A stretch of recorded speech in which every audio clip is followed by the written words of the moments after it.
Seat हार गई रहो। एकरा के लेकर के नीतीश कुमार के सीधे कहना बा कि भारतीय जनता पार्टी जेकरा संगे जौन समझौता करे और नीतीश कुमार के खेमा में जेकरा के दे देवे, उपेंद्र कुशवाहा के और जीतन राम मांझी के, ये दोनों के नीतीश कुमार के खेमा में दे करके 121 सीट अपने ले ले भारतीय जनता पार्टी और ओकरा में जितना में संतुष्ट कर लेवे चिराग पासवान के वो अपन करत रहो। एक मतलब हुआ समझ लेवानी कि नीतीश कुमार की पेंच बड़ा अजुरा बा और बहुत जबरदस्त बा। चिराग पासवान कम से कम 30 से 35 सीट से कम में मनी है ना, ये बात रुआ पहले से भी सुन रहा बानी और संवैधानिक रूप से अगर देखी, व्यवहारिक रूप से भी देखी तो उनका ही हक बनत रहो कि उनका 30 को सीट मिले के चाहिए।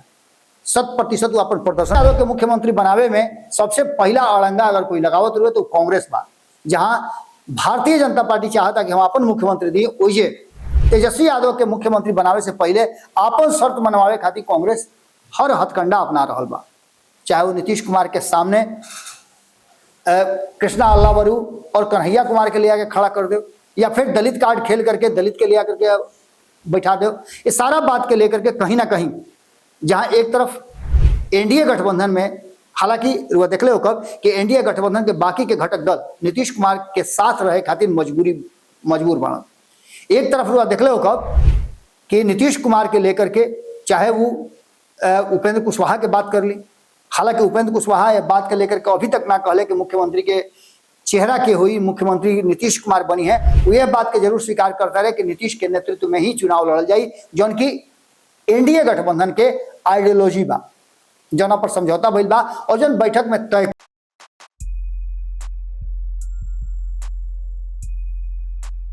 गोला नहीं हेरा से अभिनंदन बा, खूंटा ठोक पर वालों के खाली फिर से बहुत बहुत स्वागत करता नहीं और धन्यवाद भी देता नहीं कि वो लगातार एक कठिन परिस्थिति में हमने के साथ खड़ा बानी सब है,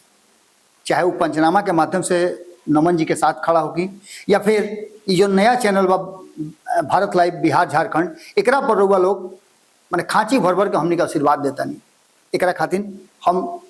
हृदय से रुआ लोग के बहुत बहुत धन्यवाद देता नहीं और ये प्यार दुलार और सही बनौले रखब सब है। आज हम कुछ खबर लेकर रुआ लोग के सामने आयल बनी, जो कि बहुत महत्वपूर्ण खबर बा और एक खबर में बिहार के आए वाला राजनीति के पूरा रुआ दर्पण देखब, पूरा नक्शा देखब, एगो फिल्म के तरह ये पूरा कहानी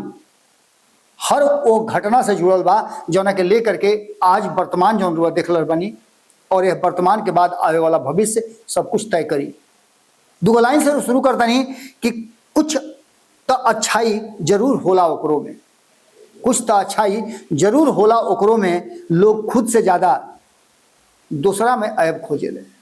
लोग खुद से ज्यादा दूसरा में ऐब खोजे ले। बिहार के राजनीति में रुआ देख ले कब कि सबसे बड़ विषय चुनाव में सरकार बनावे से लेकर के, सरकार बनावे के प्रक्रिया से लेकर के, रणनीति से लेकर के का ओकरा में जौन एजेंडा हुई, जौन कोना एजेंडा पर चुनाव लड़ल जाई, ये सब के पीछे कह के सबसे पहला जौन लक्ष्य बा, जौना पर चर्चा हो रहा बा, वो बा मुख्यमंत्री के कुर्सी। भारतीय जनता पार्टी बार बार नीतीश कुमार के जगह पर आपन मुख्यमंत्री बनावे के बात कह रहा बा, चाहे वो जौना तरीका से कहे, डायरेक्ट कहे, इनडायरेक्ट रूप में कहे या फिर कोई से कहवावे। एक सीधा मतलब है कि नीतीश कुमार जी के अलर्ट रहे के चाहिए और नीतीश कुमार अलर्ट बाड़े भी। वालों के कई हाली बताओ नहीं कि जब जब नीतीश कुमार के मुख्यमंत्री के कुर्सी पर कोनो आंख उनका तरफ होता तो पहले नीतीश कुमार खुद निपट लेते रहन, अब नीतीश कुमार ओकरा खातिर तैयार कर ले बन अपन लश्कर और वो लश्कर के नेतृत्व करता बन निशांत कुमार, जो नीतीश कुमार के पुत्र बड़े। रुआ देख लो कि जब जब चाहे वो अमित शाह के बयान सुन ली, रुआ अमित शाह जैसे ही कहले कि चुनाव के बाद मुख्यमंत्री की चेहरा तय हुई,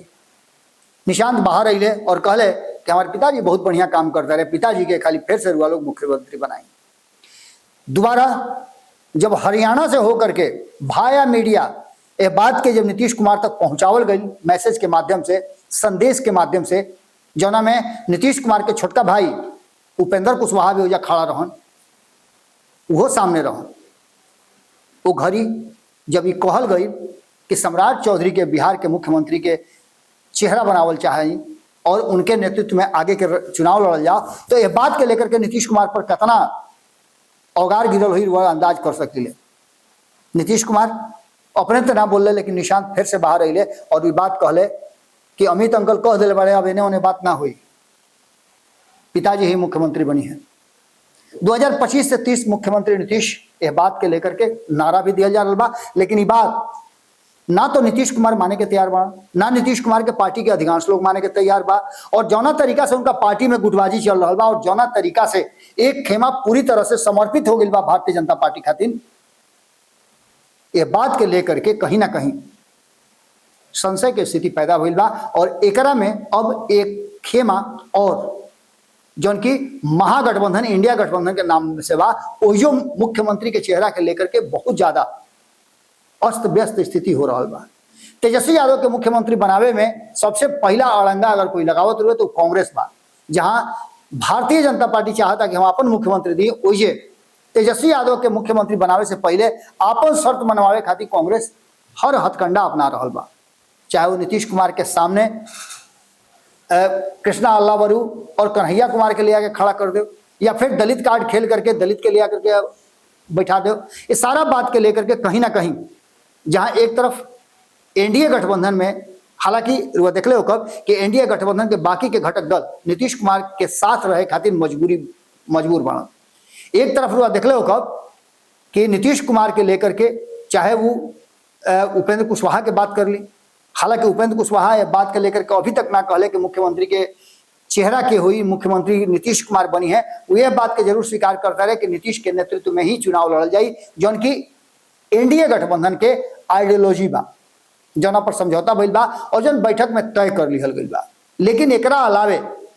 जीतन राम मांझी से भी रुआ सुनले हो कब तो नीतीश कुमार बेहतर मुख्यमंत्री के रूप में काम कइले वाले, ये बात जरूर कहत रहे।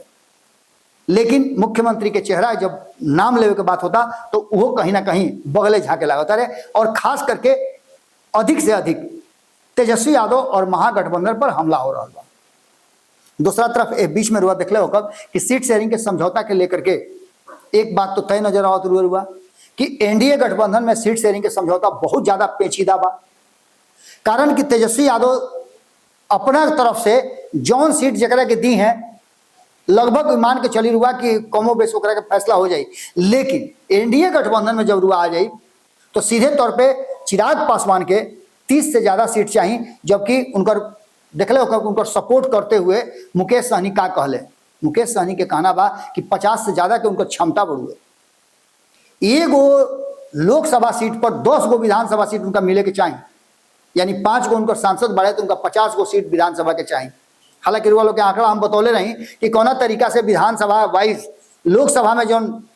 चुनाव भई ओकरा में कौना कौना विधानसभा में अपना अपना लोकसभा के क्षेत्र में कितना विधानसभा में केकर बढ़त प्राप्त होइल बा, ई सारा रिकॉर्ड वालों को बतौले रही। और एकरा में नीतीश कुमार आगे बढ़े और भारतीय जनता पार्टी थोड़ा पीछे बा। एक लोकसभा में 6 गो विधानसभा होला, वो हिसाब से 72 गो विधानसभा पर नीतीश कुमार के बढ़त बा, 68 विधानसभा पर भारतीय जनता पार्टी के बढ़त बा, 29 विधानसभा पर चिराग पासवान के बढ़त बा, और ऐसे ही बाकी के लोग के भी बा। जीतन राम मांझी के भी बात कर ली, या फिर ओकरा बाद रुआ उपेंद्र कुशवाहा के बात करी, ये सब लोग के। लेकिन वर्तमान जो परिस्थिति बनल बा ओकरा में एनडीए गठबंधन में नीतीश कुमार वो शर्त पर वो आधार पर समझौता करे के तैयार नहीं खन। नीतीश कुमार जो 2020 में समझौता भई रहे उसमें 2 गो शर्त रहे। पहला शर्त रहे सीट शेयरिंग के समझौता नीतीश कुमार अपना हिसाब से करी है, 122 सीट 243 में से नीतीश कुमार ली हैं और 121 सीट भारतीय जनता पार्टी के दी हैं। भारतीय जनता पार्टी वो 121 सीट में जेकरा के बांट दे उसे उनका कोनो मतलब नहीं है, और नीतीश कुमार अपना 122 में से केकरा के बटी है ये नीतीश कुमार फैसला करी है। अलायंस विद इन अलाइन हो गई रहे, देख लो कब अलायंस विद इन अलायंस जना में नीतीश कुमार के साथ जीतन राम मांझी चुनाव लड़े रहन 7 सीट पर, और 11 सीट ले रहन भारतीय जनता पार्टी से मुकेश सहनी। ये 2020 के रिकॉर्ड रहे, दोनों 4-4 सीट जीत के आई रहन। अब की हाली भी नीतीश कुमार के मानना ये बा कि भारतीय जनता पार्टी के साथ अगर समझौता हुई तो 2020 के तर्ज पर ही हुई, कारण कि 2020 में भारतीय जनता पार्टी और चिराग पासवान के कारण उनका दंश झेले के पड़ रहे कम सीट, अपन जीतल सीट हार गई रहन। एकरा के लेकर के नीतीश कुमार के सीधे कहना बा कि भारतीय जनता पार्टी जेकरा संगे जौन समझौता करे और नीतीश कुमार के खेमा में जेकरा के दे देवे, उपेंद्र कुशवाहा के और जीतन राम मांझी के, ये दोनों के नीतीश कुमार के खेमा में दे करके 121 सीट अपने ले ले भारतीय जनता पार्टी और ओकरा में जितना में संतुष्ट कर लेवे चिराग पासवान के वो अपन करत रहो। एक मतलब हुआ समझ ले बानी कि नीतीश कुमार की पेंच बड़ा अजुरा बा और बहुत जबरदस्त बा। चिराग पासवान कम से कम 30 से 35 सीट से कम में मनी है ना, ये बात रुआ पहले से भी सुन रहा बानी। और संवैधानिक रूप से अगर देखी, व्यवहारिक रूप से भी देखी तो उनका ही हक बनत रहो कि उनका 30 को सीट मिले के चाहिए। 100% वो अपन प्रदर्शन कैले बाना। अब यह पेंच में कहीं ना कहीं नीतीश कुमार ऐसा अझुरा दिले बाड़े कि भारतीय जनता पार्टी के ना इन्हें जाए में बनता ना उन्हें जाए में बनत हुए। अंत में फैसला का भारतीय जनता पार्टी करी ये आवे वाला समय बताई, कारण कि भारतीय जनता पार्टी में अब निर्णय लेवे वाला एक नया सदस्य जुड़ रहा बा। बहुत जल्द रुआ देखब कि अगला सप्ताह में भारतीय जनता पार्टी के नया राष्ट्रीय अध्यक्ष ही हैं और उनके आधार पर ही फैसला हुई और रणनीति बनावल जाई। इस सारा बात के लेकर के अब जो वर्तमान परिस्थिति बनल बा ओकरा में एक तरफ एनडीए गठबंधन के रुआ स्थिति बता देनी कि सीट शेयरिंग के समझौता में नीतीश कुमार माने के तैयार नहीं, तो दूसर का जो 2020 में नीतीश कुमार कहले रहन कि सीट शेयरिंग के समझौता तो हो गई, लेकिन एक घोषणा करे से पहले मीडिया में जाकर के बात भारतीय जनता पार्टी हर्दी गुर्दी बोलो कि नीतीश कुमार ही मुख्यमंत्री के चेहरा हुई है और नीतीश कुमार यह शर्त के भी यथास्थिति रख दिले बारे। एक बाद अब भारतीय जनता पार्टी के कोई भी नेता नीतीश कुमार से बतियावे जाता रहे, मंत्रणा करे जाता रहे, समझौता करे जाता है, तो नीतीश कुमार सीधे कह देता रहे कि हमरा लगे ना विजेंद्र यादव लगे चल जा, विजय चौधरी लगे चल जा, हमरा से बतियाओ लोग मत। बाकी बतियावे खातिर तो बतियावते बड़े जरा फैसला करे वो कर ले। नीतीश कुमार के बारे में कहल जाला कि नीतीश कुमार अगर नींद में भी बाड़े तो उनका राजनीति 50% चलत हुए और झगड़ा में जरूर जानते बानी कि क्या स्थिति हुई। पिछला 20 साल से नीतीश कुमार टस से मस ना भइले और दोनों गठबंधन नीतीश कुमार के पीछे पीछे उनकर कहल जा रहा बा कि उनकर कैप्टनशिप स्वीकार कैलस। एक पीछे के कारण नीतीश कुमार के विशेषता ही बा। अब इस सारा चीज के अगर जोड़ घटाव करके देख ली तो एक तरफ हुआ देख लेनी, दूसर का तरफ अगर हुआ जाता नहीं तो तेजस्वी यादव के लगे ज्यादा ग्रीवांसेस बा कि वो अधिक सीट लोग के दे सकेले। 2019 में रुआ देख ले कब उपेंद्र कुशवाहा के 5 को सीट दिले लोकसभा के, जीतन राम मांझी के 3 को सीट मिल रहे, वीआईपी के 3 को सीट मिल रहे। जीत हार अलग बात बा, लेकिन तेजस्वी यादव समझौता करके लोग सीट दे करके और कहीं ना कहीं भारतीय जनता पार्टी के सामने खड़ा तो कर दिले। ये लोग लगे ये तो रहे कि भाई हाँ हम अपना औकात के हिसाब से हमारा सीट मिल रही है, लेकिन भारतीय जनता पार्टी का खेलस वही जीतन राम मांझी के 1 सीट दिलस, वही उपेंद्र कुशवाहा जो 5 सीट ले उनका के 1 सीट दिलस और वो हरा दिलस। ये हमने ये कहा, ये उपेंद्र कुशवाहा के लोग कहते हुए कि उनका के सीट देकर के हरा करके उनकर शक्ति के कमजोर कर गई है, कारण कि सम्राट चौधरी के थोड़ा और ऊपर ग्राफ बढ़ सके। सगुफा छोड़ दे बा मुकेश सहनी एनडीए गठबंधन में सबके औकात बता दे बा कि केकरा कितना औकात बढ़ुए, कितना सीट उनका मिले के चाहिए। अगर नहीं क्या मिलत तो निश्चित रूप से उनका कमजोरी बा। और दूसरा तरफ अगर मुकेश सहनी के महागठबंधन में 40 को सीट मिल जाए, 30 को सीट मिल जाए, तो एक मतलब का हुई कि कहीं ना कहीं ये लोग के ह्यूमिलिएशन महसूस हुई। ये पूरा प्रक्रिया में कहीं ना कहीं एक दाव जो राजनीतिक पासा फेंकले बा वो सबके परेशान कैले बा। चिराग पासवान के 50 सीट कहलन कि उनका 50 सीट के औकात बा, ये बतेबे के निर्वा लोग के। अब जीतन राम मांझी के बारे में कहता है कि वो तो 40-50 को बेकार कहता है, लेकिन 20 से 25 सीट उनका चाहिए। दूसर का तरफ उपेंद्र कुशवाहा के बारे में भी कहना बा कि उतने सीट उनका चाहिए। हालांकि 2015 में ये लोग के उतना सीट मिला रहे, 15 से ज्यादा सीट पर जीतन राम मांझी लड़ रहा, 23-24 सीट पर लड़ रहा उपेंद्र कुशवाहा 2015 में। भले जितना भी सीट आवे, जितना भी जीतस, लेकिन फैक्ट ये रहे,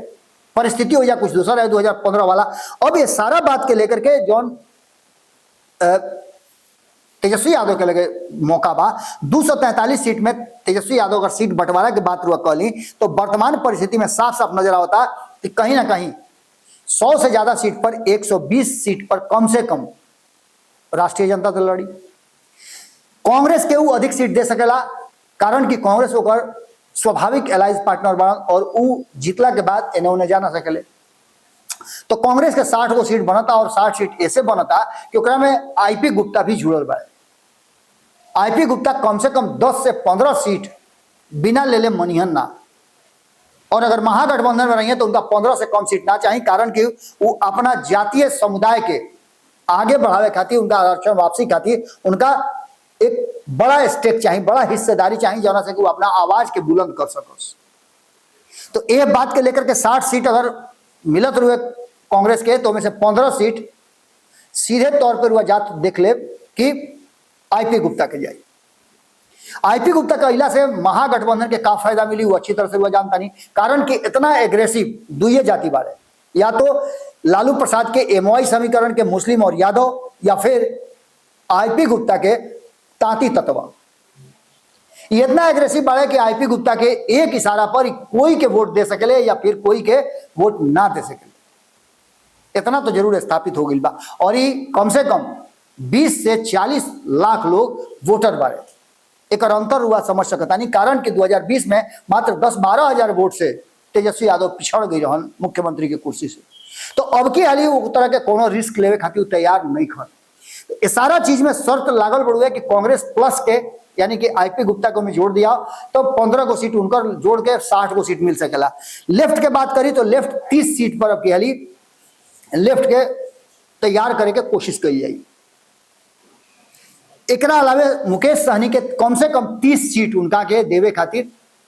महागठबंधन में तैयारी चल रहा बा। तो बाकी के 3 को सीट जो बचत हुए तो पशुपति कुमार पारस के दिहल जा सकेला। अब एकरा में रुआ समझ ली कि 120 सीट और 60 सीट के जो फॉर्मूला देखनी, एकरा में अगर जीतन राम मांझी, उपेंद्र कुशवाहा एक खेमा में आ जाता रहे तो परिस्थिति बिल्कुल बदल जाए और परिस्थिति एकदम से मुफीद हो जाई। और वो लोग खाती भी एम सीट बचा के रखल गई बा कि एम से 55 सीट सब में से काट करके दिया